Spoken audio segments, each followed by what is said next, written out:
Welcome to the Two Marketing Moms podcast. Two women with 50 years plus of marketing Integrity experience. and culture are extremely You important. can still say, I don't know. Stop multitasking and be present in the Moms moment. have balls, big time. Welcome to the Two Marketing Moms podcast. We are two women with more than 50 years of marketing and advertising experience between us, and we want to talk about the struggles, the fails, and the wins that we experienced while building our careers, being a boss, juggling work and a home life, and arguably the hardest and yet most fulfilling job, being a mom. This podcast was created for marketing and advertising professionals, especially the up-and-coming marketing stars of the future. We hope these tips, tricks, and advice will help you navigate work and life and get ahead. Welcome to the Two Marketing Moms podcast. On today's episode, we are talking about how to light your creative spark with special guest Eva Day. Eva Day is a 30-year veteran of the design and advertising realm. She is a creative director, painter, very talented, illustrator, and most importantly, a pretty decent mom. I mean, that's an understatement, Eva. She's an awesome mom. I want to steal all the paintings from her house, especially the one on your stairwell.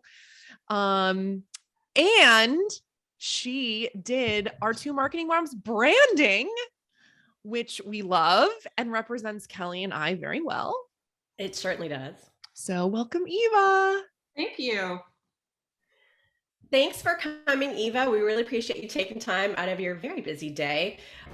We wanted to start talking a little bit about your journey and how did you become a creative director in advertising? Where did you start? How did you know that you wanted to be in advertising? And especially, how did you know you wanted to be on the creative side? You know, it's funny. It started actually quite early in my life. I was in middle school and in art class, and one of the assignments was to do a billboard for a product, believe it or not. And I really enjoyed it was green beans. I remember it very specifically. And I really enjoyed the process of trying to try to put the art into a billboard shape. And I remember going home that night and telling my dad about it and asking him, what job does this kind of thing? And he said, well, that's advertising, that's commercial art. That's what they called it back then, before graphic design. And from then on, I said, okay, I'm going to be a commercial artist. And so I knew from middle school, which is very rare. A lot of people know that they want to be an artist of some sort, but to, specifically at that young age, I feel pretty blessed about that, actually, that I was able to, just kind of pigeonhole exactly what I wanted to do so young in life. And I went to school specifically for commercial art. That may not fly nowadays, but back then it was all about how you could draw on your portfolio and that sort of thing. And right actually when I turned 19, I got my first job as a designer at a college. So, and I just, went on from there. Talk about, Eva, how your career changed when you became a mom. Oh, big changes. We, it was hard for us to have a kid. And so I knew a typical agency lifestyle at that time would make it even more difficult. So I started freelancing and left the agency environment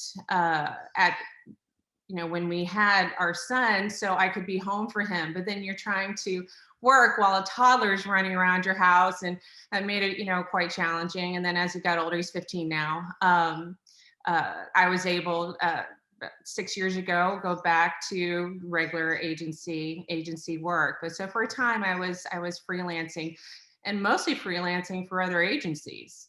And I even did, I would step in when other creatives were going on maternity leave. So I'd actually step into their role for 6 weeks when they were on maternity leave during that time frame too. So I was quite known for that.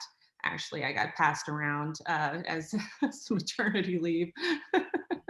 So we're going totally off script, but you have to tell these stories, Eva.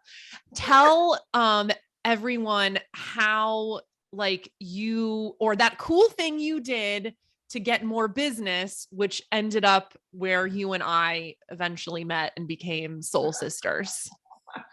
Oh, that, yeah.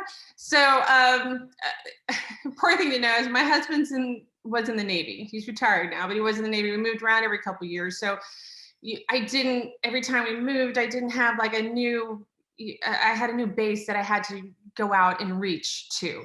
And so I came up with a box, and it was 3 ways to reduce stress.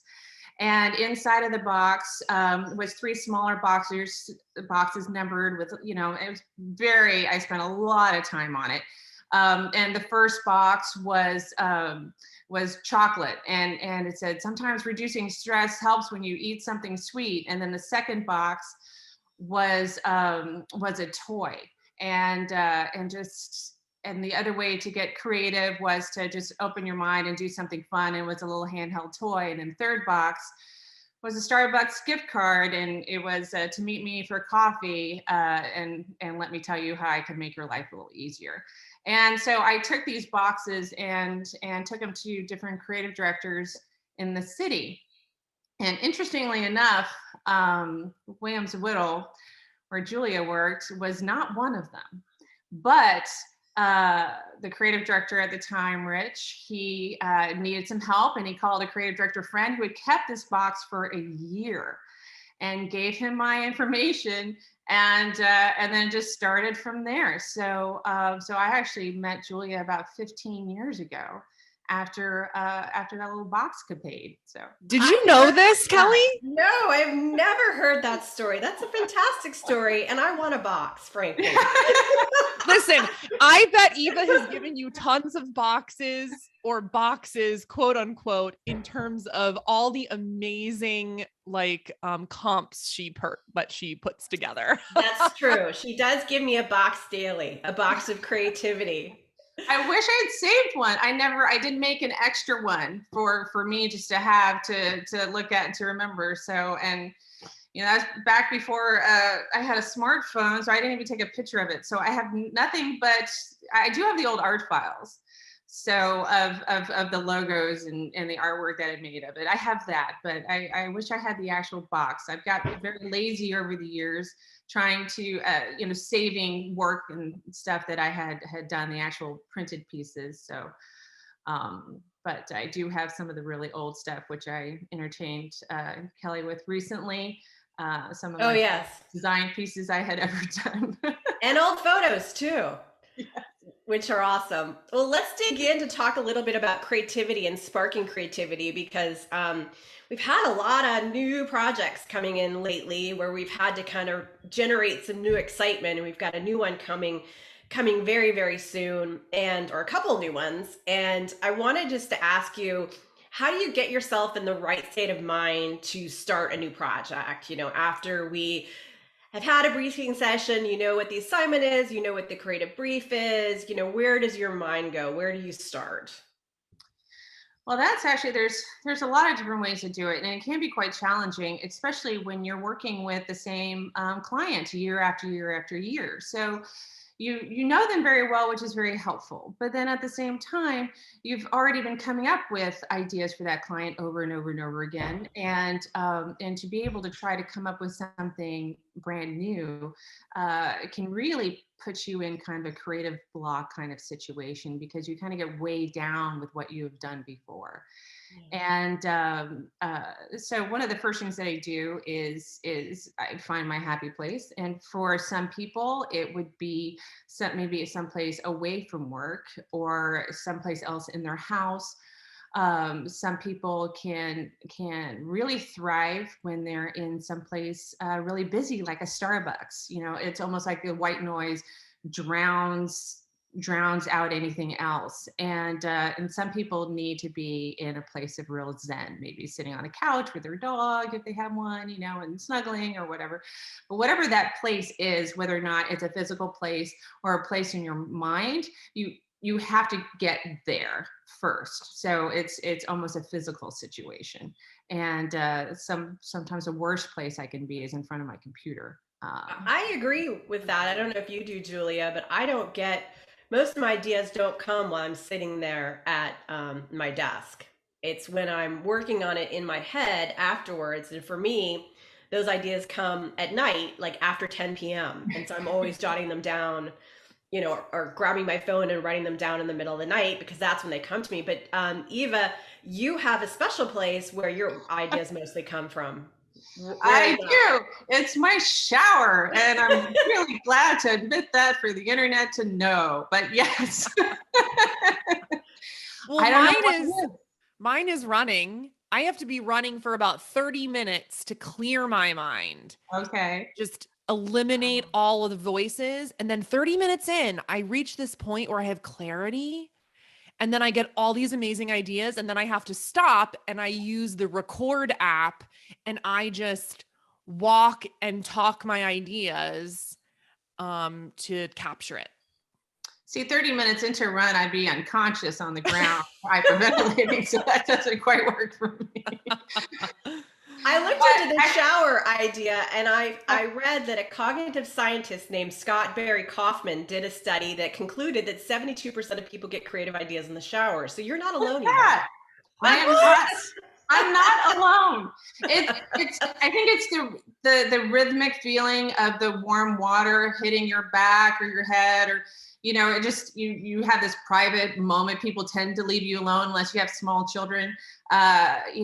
When you're in there, and so I actually, if it doesn't necessarily happen organically. Like if I have a new tagline I need to come up with, or a new campaign slogan or something like that, I think about it a little bit and what needs to be done, what direction I want to go into. And then, I try to do that before I'm already planning on going into the shower.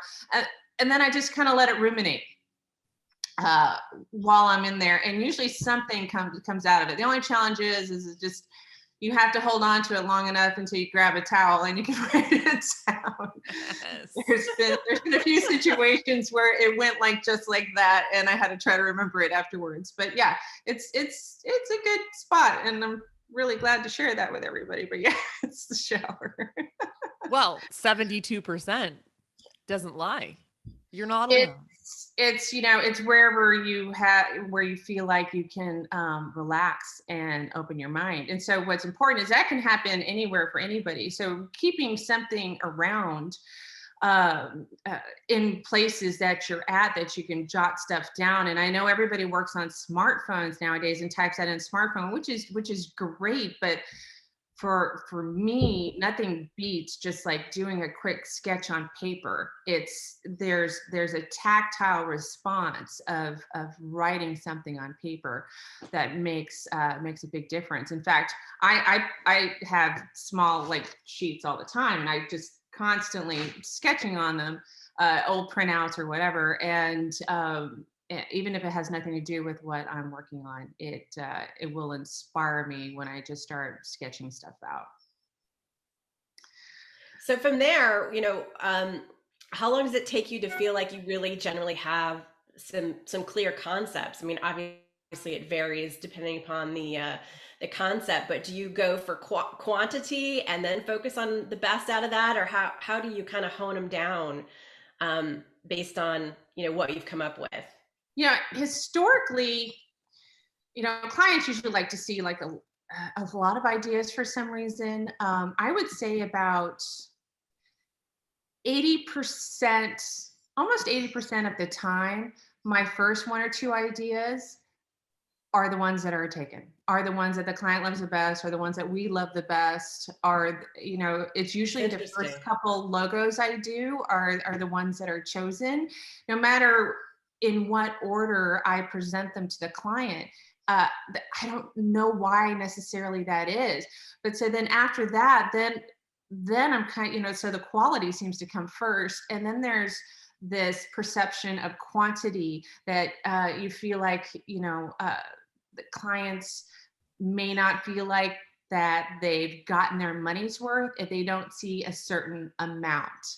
But I think after the first 4 or 5 ideas, you're really just throwing darts at a wall at that point. It's some of your best stuff tends to come out with your freshest thoughts. At least it does for me. Some people, their nuggets come after, you know, pages and pages of writing, and then picking out the best of one and the best of another and put it together. But that hasn't really panned out, hasn't worked that well for me.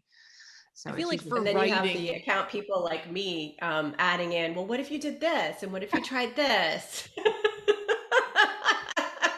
well, for me with Which like works sometimes, writing, but not all the time. yeah. With writing, I do have to write a whole page before I can stop and go back and find the best of what's on that page. So I always feel like quantity definitely helps with writing. For me, I need to know as much about a particular subject as I can. So for me, it's kind of digging into, you know, who the client is, who their target audience is, really absorbing the research and looking at and understanding the target audience from different points of views, and then stepping back and then pondering. So for me, it's all about just absorbing that knowledge is really important, and then take a step back, because I have to have my problem solving doesn't work without having all of these different data points in my head, and then making those connections eventually comes and happens. As a creative, mine is very visceral. Mine is putting myself in the place of the person that we're talking to. I try to become that person, and I get very emotionally involved in that person, which sounds a little crazy, and it makes me a terrible person to watch movies with, because I am that person in that movie, and I get very emotional during movies, because especially movies that are, you know, just generally emotional, because I really get into there. And I think that's what's really helped me in my career, is an ability to do that. It's difficult, and it's taken years to kind of, you know, try to hone those skills, and it's not perfect. I mean, it's hard for me to, you know, get into the feeling of a 21-year-old nowadays versus what I was like at 21, you know, so there is some challenges. But in my case, most of my clients tend to work with people that tend to be within 20 years of where I currently am. And it's a little bit easier to do that. So it becomes a very visceral. How I about was going to like, say, it also becomes easier when you've had 30 years experience. I mean, I know that you can nail something in 2 weeks, or even a week, or even a couple days, and you may not necessarily be able to do that, you know, starting out in your career. You learn how to do that and learn techniques to come up with those ideas faster. I mean, you have a pretty fast turnaround time in terms of whether or not that's a deadline that we've given you, or one you put in your own head. But how do you turn those around so fast? Because you are able to quickly absorb information and then come back out with a couple different ideas that hit them on the head nearly every time. I hate to admit this, but I am definitely a deadline person. I tend to work right up to the deadline. It's almost the pressure of it forces something to open up in me. If the worst thing you can do, I've helped out some friends here and there with their businesses they've started, you know, and as a favor did a logo, and they're like, oh, Eva, whenever you have time. Well, they won't see that for months. It doesn't work out that when I have a deadline, as I get up to it, it gets more and more intense, and so I need that. I need to know it has to be done by this time on this day. And that's really kind of how I work best. A casualness, you know, maybe sometime later. It just, I don't know. I think almost the stress of the deadline gets me going. So now I'm going to get a lot of really, really hard, fast deadlines, I'm sure, but Yeah, maybe you should have told me that. Interesting. I was going to say, I think it's the speed at which Eva works sometimes is the speed at which you expect, Kelly. I think you're probably right. Yeah, I think definitely. so. I usually try, like when I'm working on creative projects, try to carve out as much time as possible because I don't like quick turns with creatives, because whether it's visual creative or copywriting or a concept or even like a marketing plan, I want to have enough time where I can block certain times on the calendar and kind of like pick it apart one little piece at a time. Because I know I will procrastinate. And then at that last second, it won't be like my best work, you know? Mhm. Yeah. So I wanted to ask, like, so one of the things that I do for my creative process is like, I go look for inspiration, right? Yeah. Like, especially when I'm writing, I want to just go read articles about the subject, because I know that like a sentence or a stat or a something will just get the gears moving. And then I'll start to like, it's like I've opened up like a cavern, you know what I mean? And Yeah. it could just be a couple words, but like, talk to us about like what if and what you use for like inspiration. Uh-huh. So I actually will do several things. One is I will look at photography. And even if the photos don't have to do with what I'm actually working on, sometimes those visuals will inspire me. And it might be just a combination of colors or action or texture. So I start off looking at a lot of photography. I also, when I'm really needing to do something new and different, I look at old work, not my old work, but really good stuff historically, stuff that had won big awards or was just like really well known in the market, famous ads and that sort of stuff. I'm not copying their work, You're but recycling old ideas. That's really I'm how. being, no, I'm being inspired Right. Yeah. by the possibility of what could be done. And I may have mentioned to you guys historically, as my first commercial art teacher, he walked into class on the very first day and he said, "There are no new original ideas," which just took all of us off our chairs. It's not how we expected to start this class or start our career, to be told that we're not going to come up with anything new. And I didn't understand it then, and it actually kind of upset me then. But 30 years down the road, I understand what he's talking about, because you will inevitably see something that you thought was an original to you that somebody else had done some years ago, or some variation of it. And so having yourself be bogged down with the stress of trying to come up with something that is never been seen before can really just take away from it just squashes your creativity. So it's important to reel yourself in, that you can do something that's really, really great, but you don't have to stress yourself with whether or not it's the next big thing. Yeah, I mean, I know Eva will probably hate to hear this, but Canva, I think, has really opened up like graphic design to make it more accessible to everyone, right? It doesn't mean great design is made on Canva. Normally, crap design is made on Canva.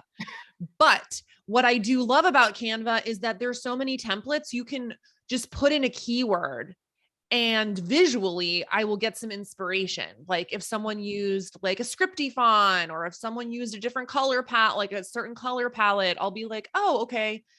I know how I can do this for a client. It's usually like social media images, but I think it's a good tool for inspiration.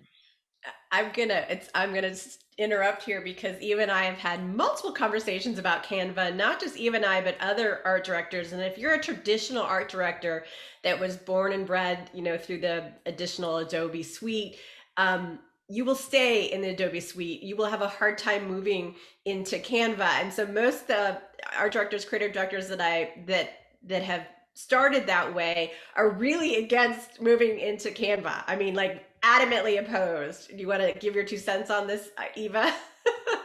I think you're talking about two different things, Kelly. I don't think anybody goes to college and gets a degree in art or graphic design or anything and ever uses Canva.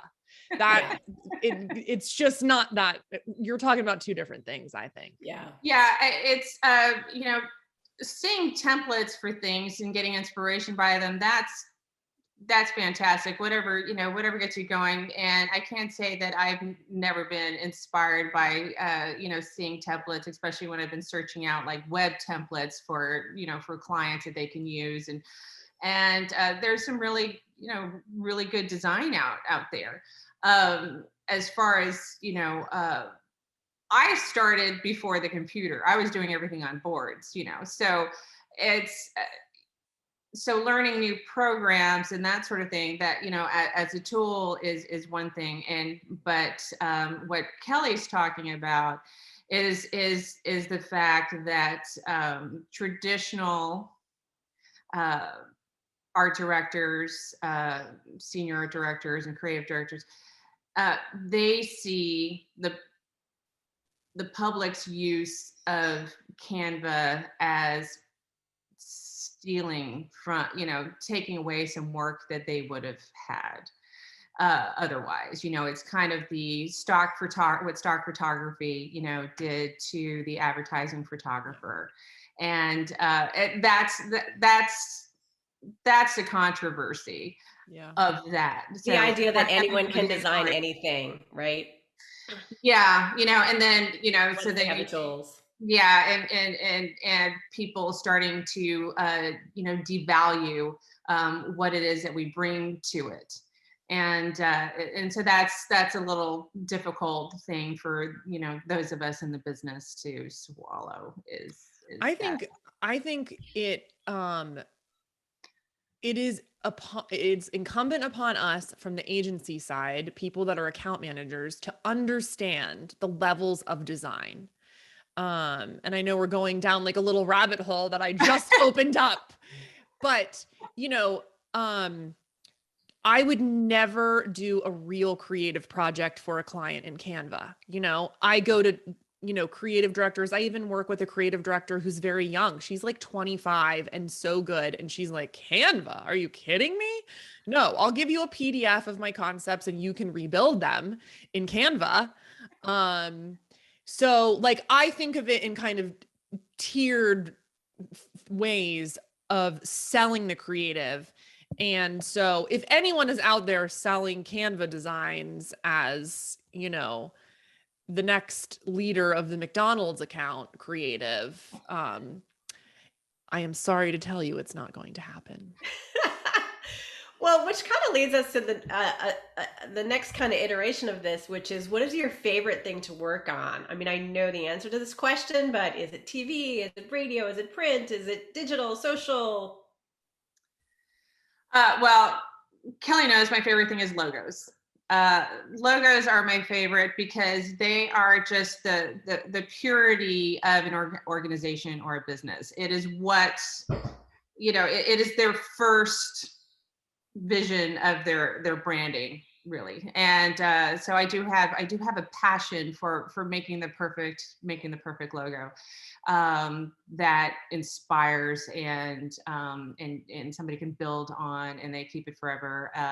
So that's my first favorite. And my second favorite thing is being on TV shoots. So I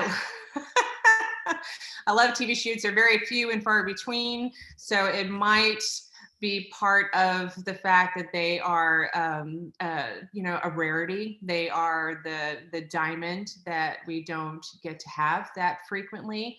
But it's just a fun environment. It probably stems from the fact that I had always dreamed of working on movie sets when I was, if I didn't become a graphic designer, I would have try to get in the movie industry in some way, shape, or form. I don't know how, but I think it's fascinating. I just love it. So that'd be my second favorite thing to do. And I'm not gonna go down a whole list, but my third favorite thing, and Julia knows this, is print and die cuts, which is going away.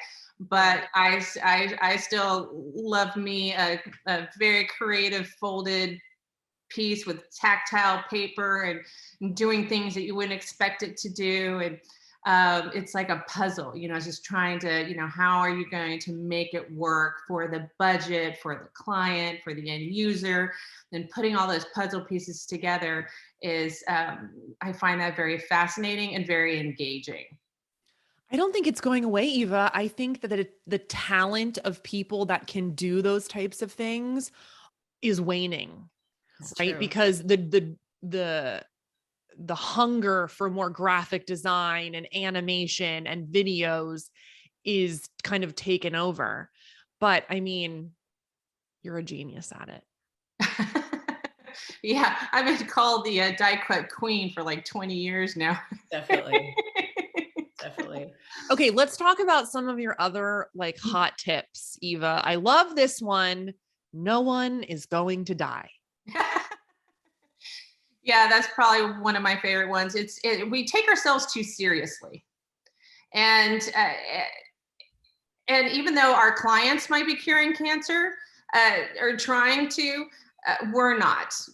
Nothing that I design is going to save somebody's life. And so when you take yourself too seriously, when you take your work too seriously, and I don't mean to blow off what you do, obviously, our work is important to our clients and doing it well is important to our clients. But when you put yourself on that stress pedestal of the world is going to implode if I don't get this tagline just right or this headline just right, then you take your chances of having a creative moment just really far away. You just need to just lighten up, basically, and just realize that good is fine for a lot of stuff. Not everything needs to win an Addy, and you have to realize what needs that, that specialness, and what just needs to get done, and put those into perspective. So yes, nobody's going to die based on what you do. Yes, until I feel like who can be so serious and be creative at the same time? I mean, you need to open yourself to like different emotions. Yeah. Happiness, sadness, excitement, maybe the emotion of seriousness, but it shouldn't be serious. Yeah, Okay. you find a lot of creatives have a lot of interesting and dark humor. So it's part of who we are. When you walk through a creative department in an ad agency, it's like you've walked into a whole different part of the building. Things get silly. You'll see a lot of Marvel comic characters maybe hanging around, people throwing footballs at each other, playing practical jokes or whatever. And it seems like we're a bunch of people who are not taking our profession seriously, but that's what we need to do in order to come up with those ideas. Which begs the question, post-COVID, obviously everyone's working from home and we're not in a collaborative environment anymore. How has that impacted you? A lot. I worked freelance for a long time, which I mentioned earlier. And so once I left a traditional agency environment for that period of time, I found that to be the most difficult. So I call it getting together your creative posse. And it can be different people, and you can either get together on a phone call or Zoom call or in person if possible. And just to throw ideas around. And they don't even have to be in the industry. I have a particular girlfriend that I call a lot. She is left-brained and I am right-brained, and just her perspective on what I'm talking about sometimes will jog ideas.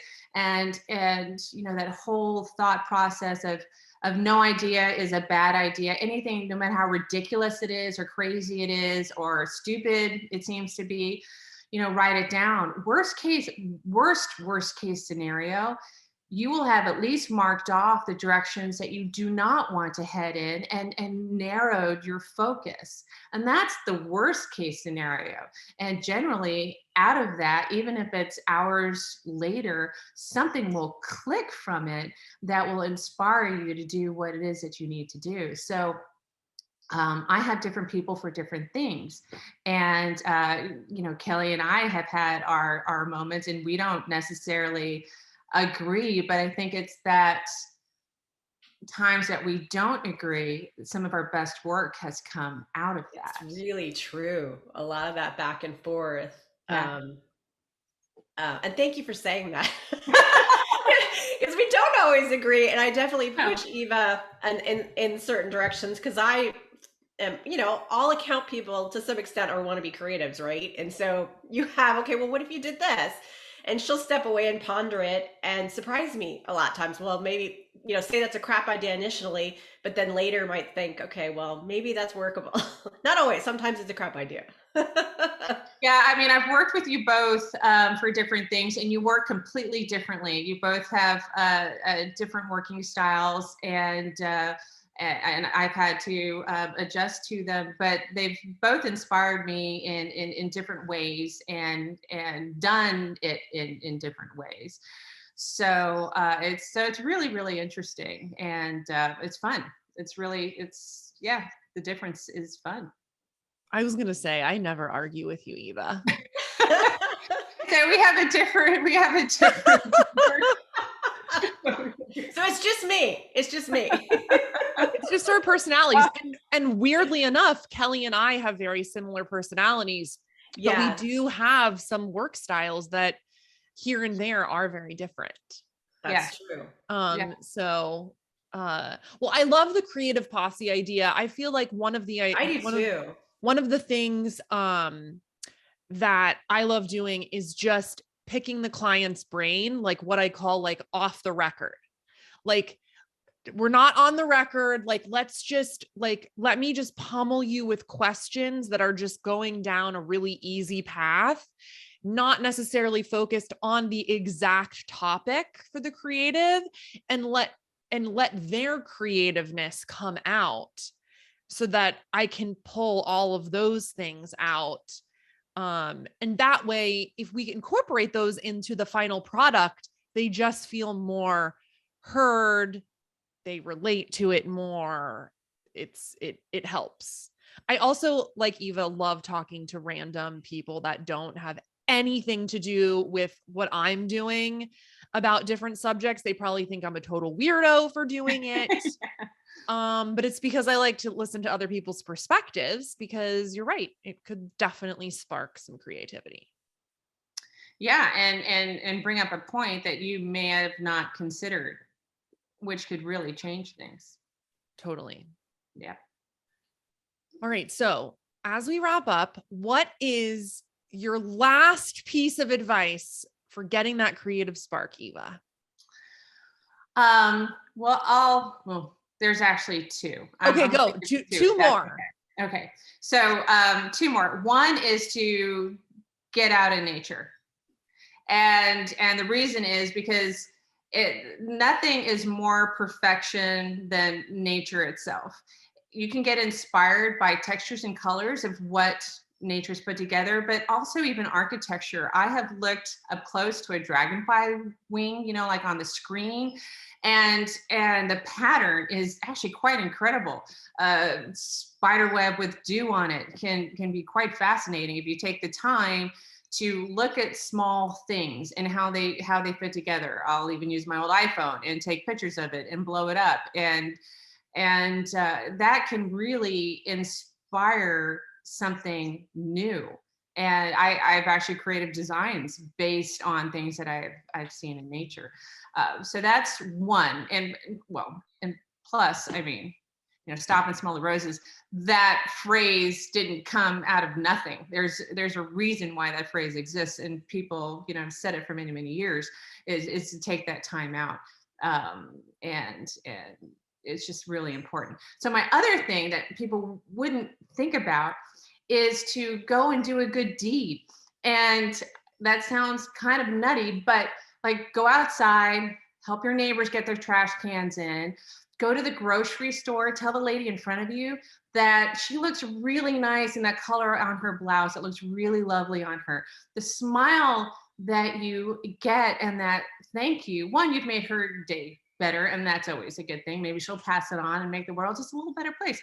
But the other thing is that it makes you feel really good, in that kind of euphoria you get when you do a pure thing for no real reason is like creative gold. It just puts your brain in like the right space.